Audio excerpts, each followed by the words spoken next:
Kabla sijatoa shukrani, napenda tufungue kitabu cha Methali, Proverbs 21 verse 3. Haswa nianze mstari wa kwanza. Lakini himizo langu ama ujumbe wangu uko katika mstari wa 3. Methali.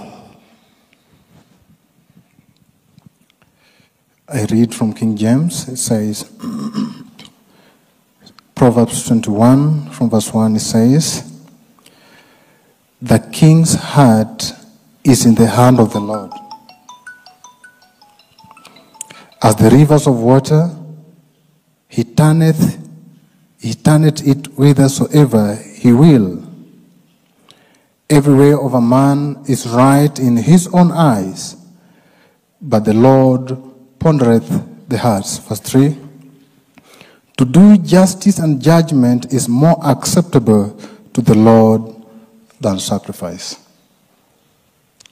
Bwana Yesu asifiwe.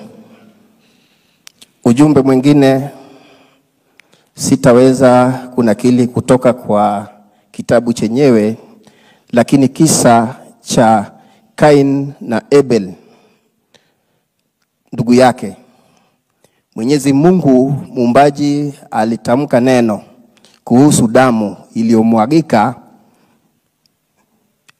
kwa ardhi. Damu hiyo Mungu alizungumza kutoka kwa kinywa chake akisema, hiyo damu inanililia mimi.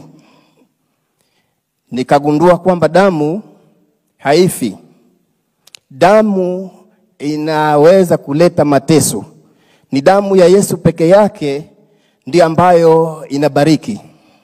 Lakini damu nyingine ambayo inamwagika chini ya ardhi hii pasipo na hatia huleta mateso. Kwa wale ambao wanatesa wanadamu wenzi wao, na damu, hakuna damu nyeupe. Damu ni damu. Ikimwagika kwa ardhi na inaleta mateso. Pengine huu ujumbe wangu ungewafikia wale wanaochukulia kwa mzaha kumwaga damu, ambao hawana uwezo wa kutengeneza, ya kwamba haitaleta amani kwa ulimwengu, kwa familia, hata kwa boma.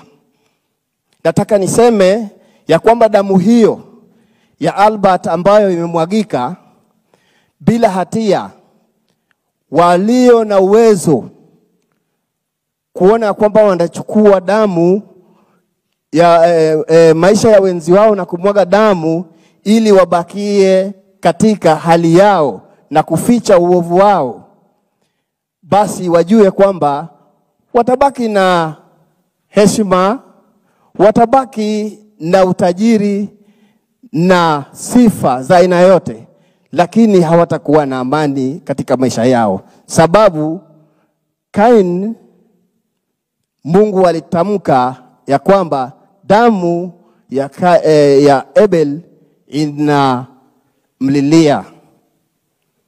Hiyo ndio kauli yangu ambayo naweza niseme, na Proverbs hiyo ambayo nimesema, Mungu aweze kusimama kwa Mungu. Shukrani zimetolewa hapa. Sijui niseme nini. Bado tutapeleka mwili nyumbani. Lakini nasisitiza, baada ya mke wangu kuongea kuhusu swala la maombi, nikiwa kanisani, jameni, bila maombi hatutaweza kusimama. Maana tumebaki sisi jinsi ambavyo mnatuona hivi, tuko pamoja. Lakini baada ya muda mchache mazishi, tutabaki sisi jinsi mnavyotuona hapa. Ni maombi yenu hata mkiwa mbali itatusimamisha. Mungu aweze kuwabariki. Shukrani zimetolewa na bado tutaendelea kuwashukuru wale waliosimama nasi. Mungu aweze kuwabariki nyote. Amen. Asante sana, asante sana, asanteni sana, asanteni sana. God bless you. We'll continue praying. God bless you, God bless you. Bwana asifiwe sana. Tunaendelea mzuri. Tunashukuru familia kwa kuchukua muda mfupi iwezekanavyo kwa sababu ya hiyo. Nimeambiwa kuna watu wa Pwani University. Hebu wasimame walipo.